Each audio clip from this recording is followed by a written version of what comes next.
નમસ્કાર દર્શક મિત્રો, આઝાદ ભારતના 75મા પ્રજાસત્તાક પર્વની આપ સર્વેને ખૂબ ખૂબ શુભકામના। સમગ્ર દેશમાં આજે ઉલ્લાસભેર આપણો ગણતંત્ર દિવસ મનાવીને બંધારણને સન્માન આપવામાં આવ્યું છે। ડૉક્ટર બાબા સાહેબને લોકોએ યાદ કર્યા છે, શહીદોને સલામી આપી છે, ત્રિરંગાને સલામી આપી છે। મહત્વની બાબત એ છે કે ગઈકાલે જે રાષ્ટ્રપતિ ભવન તરફથી પદ્મશ્રી, પદ્મવિભૂષણ જેવા એવોર્ડ જાહેર થયા, જેમાં 8 ગુજરાતીઓનો સમાવેશ થાય છે। ડૉક્ટર તેજસ પટેલ, ડૉક્ટર દયાલ પરમાર, હાસ્ય કલાકાર જગદીશ ત્રિવેદી સહિત 8 ગુજરાતીઓને પદ્મશ્રી અને પદ્મવિભૂષણ એવોર્ડ માટે પસંદ કરવામાં આવ્યા છે ને એ રીતે ગુજરાતનું ગૌરવ વધ્યું છે। ફરીથી એકવાર આપ સર્વને શુભકામના। જોઈએ આજના મુખ્ય જીડીપીએલ જૂનાગઢ ન્યૂઝ। રાષ્ટ્રવીર છેલભાઈ દવેએ પોલીસ પરેડ ગ્રાઉન્ડ ખાતે આન બાન અને શાંતિ ત્રિરંગો લહેરાયો।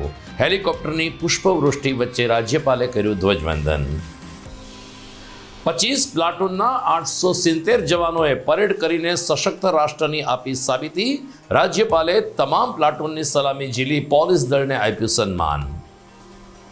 પોલીસ જવાનના બાઇક કરતબો અને રાસ મંડળીના સાંસ્કૃતિક કાર્યક્રમ નિહાળી અંદાજે 5000થી વધુ નાગરિકો થયા પ્રભાવિત।